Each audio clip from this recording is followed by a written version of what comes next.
The people या हम भारत के लोग, जैसा आजकल आप देख रहे हैं कि चारों तरफ वी द पीपल की पोस्ट या वी के नाम से जो एक पीले और एक लाल रंग की पोस्ट आ रही हैं या एक लोगो आ रहा है, तो अधिकतर लोगों के मन में जिज्ञासा है कि वी द पीपल है क्या। दरअसल भारत के संविधान की पहली लाइन है वी द पीपल, हम भारत के लोग। तो हम भारत के लोग हैं।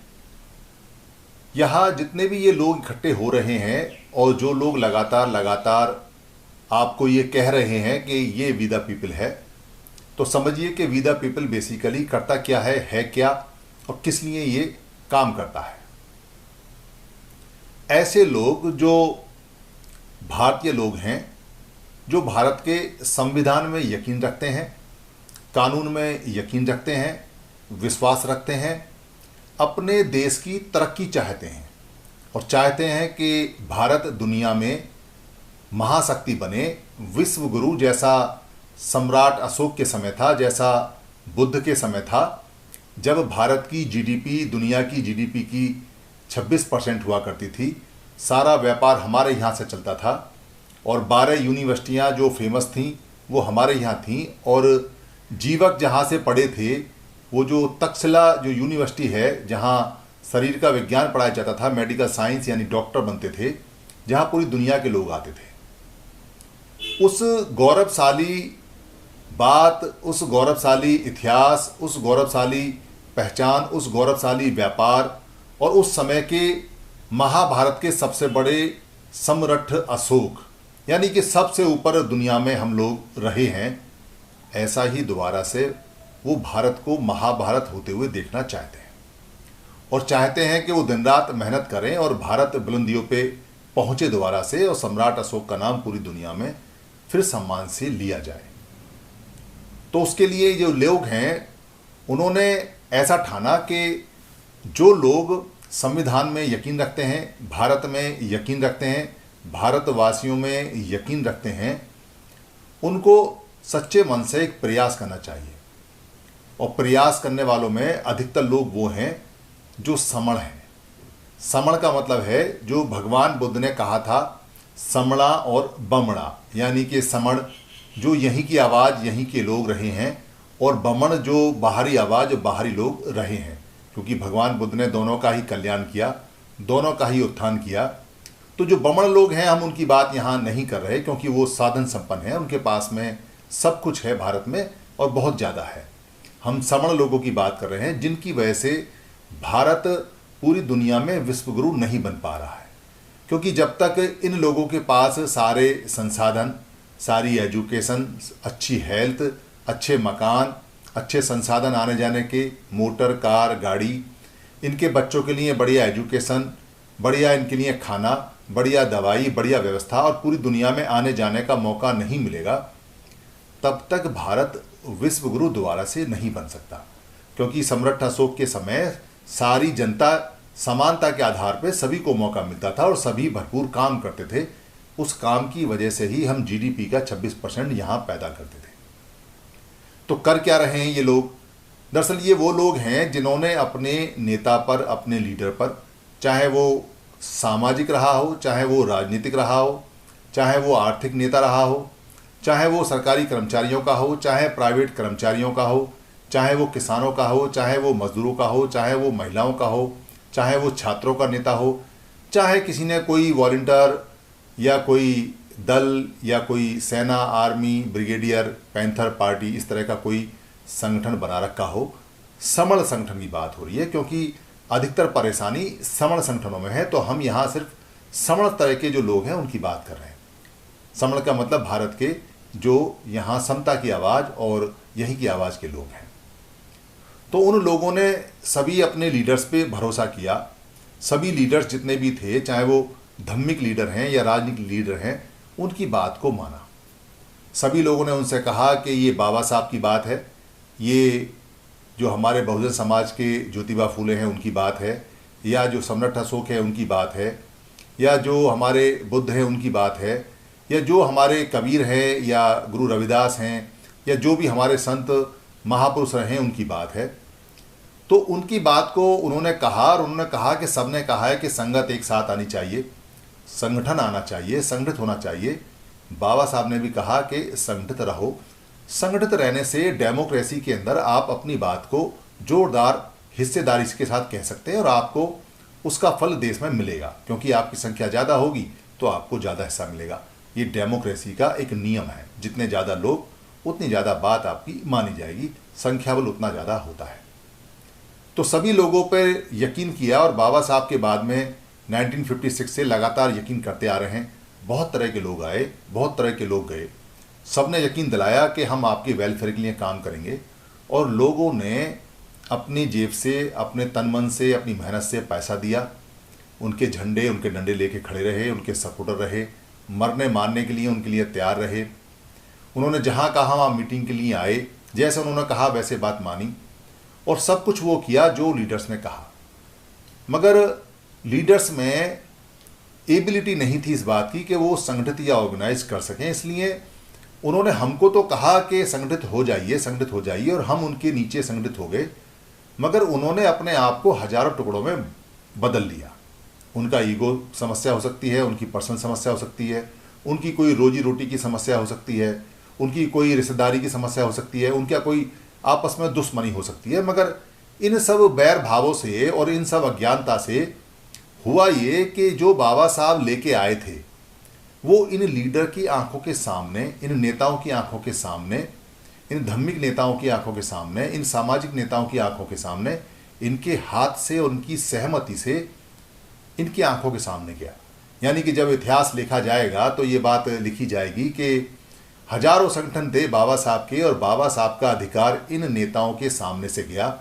बेसिकली एक शब्द में कहें तो ये नेता इस बात के लिए रेस्पॉन्सिबल हैं, जिम्मेदार हैं कि ये बाबा साहब की लाई हुई जो सहूलियत और जो मौका थी भारत के लोगों के लिए उसको बचा नहीं पाए और वो चला गया इन नेताओं के होते हुए, क्योंकि ये संगठित होना जानते नहीं, ये दरअसल टूटना जानते हैं।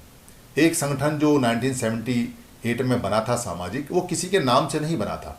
उसको कभी नहीं कहा गया कि ये जो संगठन है जिसका नाम बामसेफ है वो काशी राम का बामसेफ है। यानी 1978 में वो सिर्फ बामसेफ था, काशी राम का बामसेफ नहीं था। तो वो एक सामाजिक संगठन था, एक था। मगर लोगों ने अपने मतलब और अपने स्वार्थ के लिए उन्होंने हमारा कोई फ़ायदा नहीं देखा। यानी हम जो भारत के लोग हैं, जनता है, हमारा कोई फ़ायदा नहीं देखा। अपने फ़ायदे, अपने ईगो, अपने अहम के लिए गुटबाजी की और वहाँ से संगठनों को 1 के 2, 2 के 4, 4 के 8, 26 बताते हैं आज की डेट में, और भी ज़्यादा है, छोटे छोटे टुकड़े बहुत ज़्यादा हैं। और ये सारे ही जब रात को सोते हैं तो प्रधानमंत्री की शपथ लेके सोते हैं। यानी ये सपने में प्रधानमंत्री बनते हैं सारे के सारे, और प्रधानमंत्री से बनने के लिए कोई सा भी नेता तैयार नहीं है। इनके बहुत छोटे छोटे टुकड़े हो चुके हैं, इनके पास ना आदमी है ना कुछ है। और जिन लोगों ने इन पे भरोसा किया इसलिए कि ये मेरा रिश्तेदार है, या ये मेरा जानकार है, या ये मीठी मीठी अच्छी अच्छी बात करता है, या ये कर लेगा, ऐसा यकीन दिलाया है, तो सीधे साधे लोग जो उनके साथ गए उन्होंने कभी उनसे कोई प्रश्न भी नहीं किया कि भाई तुम अकेले होके कैसे हमें फ़ायदा दोगे, या कैसे समाज को फ़ायदा दोगे, या कैसे बाबा साहब जो लेके आए उसको बचाओगे भी और आगे बढ़ाओगे भी। ये प्रश्न किया नहीं। ऐसा नहीं है कि सबने प्रश्न नहीं किया, कुछ लोग जागरूक थे, उन्होंने प्रश्न किए। तो उनका हश्र ये हुआ कि उनको निकाल दिया गया, उनको हटा दिया गया और वो मायूस होके बैठ गए। उन्होंने समझदारी ये दिखाई कि उन्होंने नया संगठन बनाने की कोई अपनी मेहनत नहीं की, क्योंकि वो जानते थे कि एक संगठन और बना के एक टुकड़ा और हो जाएगा, फ़ायदा होगा नहीं। तो ऐसे जितने भी लोग थे, चाहे वो धम्मिक हैं, यानी जो बाबा साहब का 1956 में जो धम्म दिया था, धम्म के भी हजारों टुकड़े हैं। चाहे वो धम्म में मायूस हुए लोग हैं, चाहे वो सामाजिक जो बामसेफ जैसी संस्था या जो और संस्था बनी है उनके बिखरे हुए लोग हैं, टूटे हुए लोग हैं, मायूस लोग हैं, या जो राजनीति से बिखरे हुए लोग हैं, टूटे हुए लोग हैं, या जो ये दल बल सेना समता, ये जो पैंथर पार्टी, ब्रिगेडियर, ये सब जो वॉलंटियर फोर्स, इसके जो लोग हैं, या जो आर्थिक परेशानी से जूझते हुए आर्थिक लोग हैं, या जो सरकारी कर्मचारियों के लोग हैं, क्योंकि सरकारी कर्मचारियों के तो आंखों के सामने से सरकारी डिपार्टमेंट ही बिक गए, तो वो मायूस लोग हैं। या वो लोग हैं जो सब कुछ मेहनत करने के बाद में जब नहीं देखा कि रिजल्ट नहीं आ रहा है तो वो चुपचाप बैठ गए। ऐसे जितने भी लोग हैं उन्होंने एक बार फिर सोचा कि नहीं, आदमी आता है जाता है, प्रयास नहीं छोड़ना चाहिए। तो ऐसे लोगों ने आपस में इकट्ठा होने का प्रोसेस स्टार्ट किया। लगभग 3 साल हो गए और 3 साल में काफ़ी सारे लोग इस सोच के आ गए कि नहीं, हमको इकट्ठा होकर एक बार फिर मेहनत करनी चाहिए। हमें किसी भी हालत में, बाबा साहब ने, क्योंकि बाबा साहब अकेले थे तो तब मायूस नहीं हुए, हम इतने सारे लोग हैं, हमें मायूसी छोड़ के एक बार फिर मेहनत करनी चाहिए। तो वो लोग इकट्ठे हो रहे हैं इस वीदा पीपल में आके। ये वीदा पीपल कोई ऐसा संगठन नहीं है जहाँ पद बढ़ते हों या जहाँ पोस्टें बढ़ती हों। यहाँ तो आप में काम करने की क्षमता कितनी है, जितनी आप के अंदर काम करने की क्षमता है, उतना ही लोग आपको अपने सर पे बैठाने के लिए तैयार बैठे हुए हैं। आप आइए और काम कीजिए, आपको जितना काम करना है। मगर ऐसा मत सोचिए कि काम करेगा मोहनलाल और फल खाएगा सोहनलाल, वो यहाँ नहीं चलता। ऐसा भी मत सोचिए कि हम यहाँ कोई गुट बना के इसको तोड़ के ले जाएंगे, क्योंकि आप अगर ऐसा कुछ सोचेंगे तो आप अकेले ही रहेंगे, फिर आप समण समाज के द्रोही हो जाएंगे। समण द्रोही आपका नाम घोषित हो जाएगा। आपको एक पुरस्कार मिलेगा जो समाज देगा, समण द्रोही। तो आप अगर समण द्रोही बनना चाहते हैं तो यहाँ आके टूट फूट करके आजमा के देख सकते हैं। ये बड़े ही सुलझे हुए लोग हैं और बड़ी अच्छी तरह से बात करते हैं और मेहनत करते हैं, क्योंकि सभी परिपक्व लोग हैं और सभी जानकार लोग हैं। तो ये जो पोस्टें आपके पास आती हैं, इनमें कोई ना कोई फ़ोन नंबर होता है, क्योंकि सभी लोग इंडिपेंडेंट होके और एक साथ होके। ये एक बहुत बड़ी बात है कि जैसे बहुत सारी नदियाँ अलग अलग भी बहती हैं और सब एक साथ मिल भी जाती हैं, ऐसे ही हर व्यक्ति अलग अलग आपको मिलेगा, काम करेगा, मगर वो वी द पीपल का ही होगा। आप भी उसमें जुड़ सकते हैं। तो जुड़ने के लिए यहाँ कोई फार्म और फीस तो है नहीं। कोई भी व्यक्ति, अगर आपको लगता है कि ये किसी का फ़ोन नंबर समण समाज का आज के अंदर आया है, आप उससे बातचीत कीजिए। आप अगर ठीक ठाक होंगे, वो अगर ठीक ठाक होगा, आपका मन मिलेगा, काम आगे बढ़ जाएगा और डे बाय डे ये बढ़ रहा है। इसलिए समण समाज के अंदर कोई ऐसी नीति नहीं है जो प्राकृतिक ना हो, जो नेचुरल ना हो। यहाँ सारी की सारी नीतियाँ तभी हाथ के हाथ बनती हैं, जो समस्या आती है वो सॉल्व हो जाती है। कोई ऐसा फिक्स पैटर्न या फिक्स प्रोग्राम नहीं है कि पहले से ही सांचे में ढाल के एक प्रोग्राम बना दिया है। आप ये समझें कि जैसे भगवान बुद्ध ने संघ बनाया था, तो उन्होंने संघ की कोई रूपरेखा नहीं बनाई थी। उन्होंने कोई संघ के नियम शुरू में नहीं बनाए थे, कोई विनय पिटक नहीं बनाया था।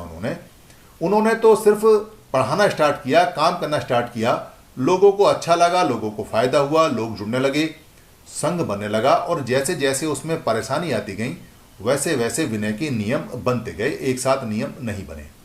और जो गोल था, जो अचीव था उस समय के हिसाब से, वो ये था कि आप अपनी सारी बुराई छोड़ें, और सारी बुराई छोड़ते ही अच्छाइयाँ निकल आती हैं। वैसे ही यहाँ भी एक नेचुरल प्रोसेस है कि आप जैसे जैसे आप इकट्ठे होते चले जाएंगे, वैसे वैसे नेचुरल ही आपके दुख दूर होते चले जाएंगे। ये नेचुरल प्रोसेस है। और जिन जिन चीज़ों की आवश्यकता बाद में पड़ेगी, वो सब आप लोग, यानी जो सब आ रहे हैं, वो कहीं ना कहीं किसी ना किसी चीज़ के एक्सपर्ट होंगे ही, वो अपने आप ही अपना सिस्टम बना लेंगे। यानी कि पहले से कोई सिस्टम बना के तैयार नहीं किया गया है। सिस्टम जैसे जैसे आते जा रहे हैं लोग, वैसे वैसे सिस्टम इवॉल्व होता जा रहा है, अपने आप बनता जा रहा है। जैसी जैसी रिक्वायरमेंट आती जा रही है, वैसे वैसे चीज़ें सॉल्व होती चली आ रही हैं। ऑब्जेक्टिव, उद्देश्य एक ही है, परिणाम हमको एक ही चाहिए कि हम भारत को दोबारा से बहुत विशाल और महाभारत जैसा समृद्ध अशोक के समय का जो देश है, उसे बनाने के लिए, मेहनत करने के लिए हम सब लोग तैयार हैं। क्योंकि अगर भारत समृद्ध होगा तो जाहिर सी बात है कि हमारे भारत के हर आदमी के पास में रोजगार भी होगा, पैसा भी होगा, बिजनेस भी होगा, आने जाने का साधन भी होगा, कार, कोठी, बंगला भी होगा, घर भी होगा, कोई फैक्ट्री भी होगी, कोई इंडस्ट्री भी होगी। सामूहिक रूप से जैसे जैसे आएंगे, वैसे वैसे ये समस्या सॉल्व होती चली जाएगी और सबको संसाधन मुहैया एक दिन हो जाएंगे। भारत फिर दोबारा से विश्व शक्ति बन जाएगा। एक देश प्रेम, एक राष्ट्र प्रेम दोबारा से आ जाएगा। तो अगर आप देश प्रेमी हैं, राष्ट्र प्रेमी हैं, आप अगर भारत को आगे बढ़ाना चाहते हैं और आप समण हैं, समण इसलिए है क्योंकि समस्या सारी की सारी समण में ही है। समण ही गरीब हैं, समण के पास ही एजुकेशन नहीं है, समण के पास ही कोई ऐसी ताकत नहीं है कि वो संविधान में जाके वेलफेयर कर सकें अपना, या देश में जितने भी लोग हैं वो सबको समृद्ध और सुखशाली रख सकें। इसलिए काम उन्हीं के लिए हो रहा है, बाकी किसी से कोई ऐतराज नहीं है। वो लोग पहले से जो समृद्ध हैं उनसे क्या बात करनी है, बल्कि उन्हें तो हमारी मदद करनी चाहिए। और अगर वो मदद करते हैं तो वेलकम है कि वो हमारे हक अधिकार हमें दिला दें और दे दें, जो हक अधिकार उन्होंने ज़्यादा रखे हुए हैं। एक मनुष्य का जितना अधिकार है उतना सभी को मिलना चाहिए, ऐसा संविधान कहता है, ऐसा ही प्रकृति कहती है, ऐसा ही नियम कहता है। इसलिए इस वी द पीपल में या हम भारत के लोग में अगर आपकी इच्छा है इसमें जुड़ने की, तो आप आइए, आके इसको देखिए, समझिए इसको। सीधे सीधे आके जुड़ने की आवश्यकता नहीं है। पहले अच्छी तरह से अपने सवाल जवाब कीजिए, बातचीत कीजिए। कोई व्यक्ति आपको जो वी द पीपल का है वो सवाल जवाब देता है, आप संतुष्ट नहीं है तो कोई और देगा, कोई और नहीं तो कोई और देगा। और आपके सवाल जवाब से अगर मान लो ऐसा लगता है कि कोई कमी रह गई है, तो वी द पीपल के लोग इतने लिबरल हैं कि वो तुरंत अपने आप को चेंज कर लेते हैं और उस बात को अडॉप्ट कर लेते हैं। ये बात ठीक है, आपने कही है, इसको माना जाएगा। और अगर आप कोई खराब बात कहते हैं तो वो साफ मना कर देते हैं कि ये बात खराब है, आपकी बात को नहीं माना जाएगा। इसका कोई सेंट्रलाइज सिस्टम या कोई ऐसा कोई लीडर नहीं है, ना ही इसके अंदर कोई लीडर बनाने की प्रक्रिया है। सारे ही इसके अंदर काम करने वाले लोग हैं जो भारत को बहुत विशाल तरीके से तरक्की में देखना चाहते हैं। विश्व गुरु, जैसे कि हमारे विश्व गुरु भगवान बुद्ध हैं, वैसा ही भारत भी विश्व गुरु हो जाए, क्योंकि पूरी दुनिया में भारत की जो छवि है वो बुद्ध से जानी जाती है। अगर आप कहीं जाएंगे तो लोग कहेंगे कहाँ से आए हो, भारत से, तो वो कहता है अच्छा बुद्ध के देश से। तो आपको आधी जो इज्जत है वो सिर्फ बुद्ध के नाम से मिल जाती है। बेशक आप चोर हैं, मगर आपको आधी इज्जत इसी बात से मिल जाती है। और कहीं आपने कह दिया कि मैं बुद्धिस्ट हूँ, बुद्ध का फॉलोवर हूँ, तो 100% एनर्जी मिलती है और खाना आपको फ्री मिलता है दुनिया के अंदर जहाँ भी आप जाएंगे। ये बुद्ध के देश की और बुद्ध की इज्जत आज भी दुनिया के अंदर है। ऐसी इज्जत बनाने के लिए हमें सीधे, सच्चे, अच्छे और मेहनती वी द पीपल के अंदर वो लोग जो चाहते हैं कि हम बिल्कुल भारत को फिर ऐसा करें, उनकी आवश्यकता है। आइए, आपका स्वागत है, आकर देखिए। धन्यवाद।